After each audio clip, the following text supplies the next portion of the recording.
శ్రీరామ్ జై శ్రీరామ్ హే రఘురామన్న సీతారామన నీకు ఒకటప్పుడు సంతానకర్తవు కానీ సామాన్య మానవుడు కావు. అవును అగణిత ధర్మ సమస్త అపురంత విజయుడు పురాణ పురుషుడు రామ నిన్ను కొలువ సామాన్య మానవులకు అలుగును మహాత్మా. మహాత్మా మీరెవరు? ఈ ఘోర అన్యములకు కాకుంతులని కారణములలో చీమంతులని చిత్తరంలో ఒంటరిగా వానరా మా ప్రభు వస్తున్నా ప్రభు. మా తల్లి కుంతిదేవి, మా తండ్రి పాలరాజు, మా ఆయన ధర్మరాజు, నా పేరే బల భీమనందరూ వాళ్ళ కీలికీలకు వేణుగా నా నాటి ద్రౌపది సౌకర్యం కూరగా అల్కాపురం పట్టణం వెళ్తున్నాను. దానికి అడ్డంగా నీ వాళ్ళ మీద కూర్చున్నావు. నువ్వు ఎవరు? నీ వృత్తాంతం ఆడవాళ్ళ కోరిక అందులేదు. అవును మరి త్రేతాయుగంలో శ్రీరామచంద్రుడు సీతాదేవి ఫలాలు కొడితే ఫలాలు అష్ట కష్టాలు పడ్డాడు. నువ్వు ద్రౌపది పాడింది సౌగతిగా అప్షాడు పోతు కష్టాలు పాడైతే వద్దు స్వామి. ఏమిటి నీ కోరిక తెలుపు?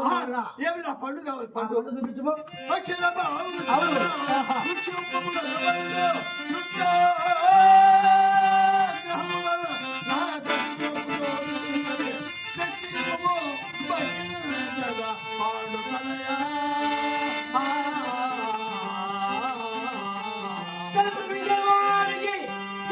చెప్పగలేలా ఆకుల నుంచి లోపల సులభముగా